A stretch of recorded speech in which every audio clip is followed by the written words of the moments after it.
আসসালামু আলাইকুম রহমতুল্লাহি ওয়া বারাকাতুহু। আজকে আমরা আমাদের ছাত্র জীবনে খুব হৃদয়ের এবং খুব আন্তরিক মহব্বতের ভাইদেরকে নিয়ে আমরা সাতছড়িতে এলাম। এখানে আমরা আজকে অনেক দিন পর ঘুরতে আসলাম এবং আমরা হাঁসের গোশত দিয়ে লাঞ্চ করলাম এবং বাগানের কাঁচা পাতা দিয়ে আমরা চা খেলাম। সাথে আছেন আমাদের উমেদনগর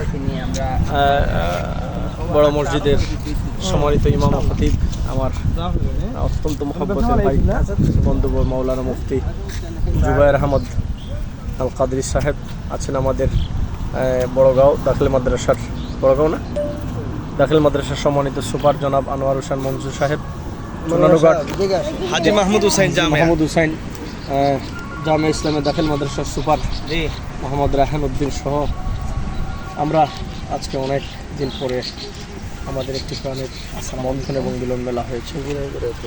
আল্লাহ পাক যেন আমাদের সকলের হায়াতের মধ্যে বারাকা দান করেন। সকলেই আপন আপন জায়গায় সব প্রতিষ্ঠিত এবং সকলেই প্রতিভাবান, সকলেই সমাজকে আলোকিত করছেন, জ্ঞানের আলো পৌঁছে দিচ্ছেন সমাজের বিভিন্ন রন্ধ্রে রন্ধ্রে। আল্লাহ পাক সকলের খেদমত কবুল করুন। আজকের আবহাওয়াটাও যেন আমাদেরকে সাপোর্ট করেছে। প্রচণ্ড গরম ছিল এখানে, আল্লাহ পাকের অশেষ মেহেরবানি আমরা এখানে আসতেই আবহাওয়াটা যেন আমাদের দৃশ্যে আমরা এখানে আসলাম, সুন্দর মনোরম দৃশ্য আমরা অবলোকন করলাম। এখন আর বাড়িতে গিয়ে আপনাদের কল দেবো।